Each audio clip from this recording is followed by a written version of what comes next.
Assalamualaikum warahmatullahi wabarakatuh. Bismillahirrahmanirrahim. Alhamdulillahirrabbilalamin. Bertemu dengan Bapak. Semoga kalian dalam keadaan sehat, tidak ada halangan serta apapun. Hari ini kita akan membahas materi yang pertama untuk pertemuan yang perdana, yaitu tentang sediaan tablet. Apa itu sediaan tablet? Tablet adalah sediaan yang mengandung bahan obat dengan atau tanpa bahan pengisi. Ini pengertian menurut FI edisi 4. Jadi kalian bisa lihat yang Bapak warnai merah, itu kata kuncinya. Tablet adalah sediaan padat yang mengandung bahan obat dengan atau tanpa bahan pengisi. Jadi di sini sangat jelas. Tablet itu sediaan padat yang mengandung bahan obat. Bisa dengan bahan pengisi, bisa tidak dengan bahan pengisi. Oke, next. Tablet berbentuk kapsul disebut kaplet. Ya, nanti ada contohnya. Jadi ada di apotek atau di instalasi farmasi yang lainnya, kaplet itu adalah tablet yang berbentuk kapsul. Jadi nanti ada tablet yang berbentuk kapsul, itu disebut kaplet. Nanti ada contohnya. Kemudian tablet yang digunakan untuk pengobatan pada hewan besar disebut bolus. Ya, bolus. Jadi bolus itu khusus untuk pengobatan pada hewan besar. Tablet yang sangat besar, khusus untuk hewan besar, itu disebut bolus. Next. Nah, ini contoh kaplet. Nah, Panadol. Jadi bentuknya seperti kapsul. Ya, di situ sangat jelas ada tulisan kaplet di sini. Ya, ini tablet yang berbentuk kapsul. Jadi bentuknya seperti kapsul. Tapi ini tablet, cuma namanya jadi kaplet. Ya, kapsul tablet, ya. Paham ya? Kaplet, kapsul, tablet. Next.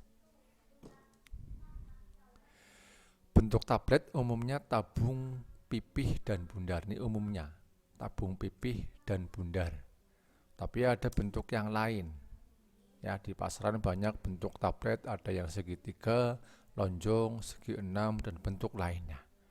Tujuannya apa sih dibentuk suatu tablet yang bermacam-macam ini?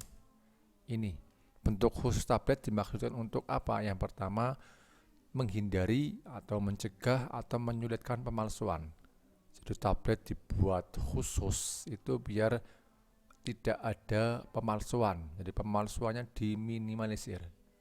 Ya, dihindari, dicegah, dan sulit untuk dilakukan pemalsuan karena bentuknya khusus. Kemudian yang kedua, agar mudah dikenal orang. Ini jelas. Jadi kalau bentuknya aneh-aneh atau bentuknya tidak jelas, ini orang akan susah mengenalinya. Itu tablet atau bukan. Ini bentuk khusus tablet. Next. Komponen tablet ada 3. Yang pertama bahan aktif. Jadi isi tablet itu ada 3. Yang pertama jelas ada bahan aktifnya. Yang kedua ada bahan eksibisien atau zat tambahan. Yang kedua ada adjuvans. Pada pertemuan hari ini, Bapak hanya akan menjelaskan poin kedua. Yang pertama bahan aktif, yang kedua bahan eksibien atau zat tambahan. Untuk adjuvan, insya Allah di pertemuan selanjutnya. Next, bahan aktif.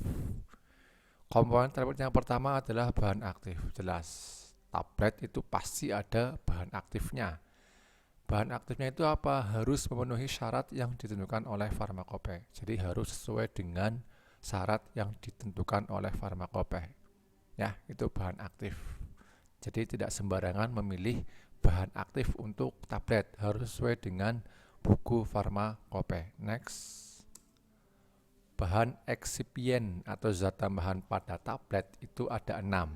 Hari ini yang Bapak akan jelaskan hanya 3. Ya, 3 dulu. Nanti untuk 4, 5, 6-nya insya Allah di pertemuan selanjutnya. Next, yang pertama, bahan eksipien atau zat tambahan yang pertama adalah bahan pengisi atau diluent. Bahan pengisi atau diluent. Apa sih fungsi dari bahan pengisi ini dalam komponen tablet ini?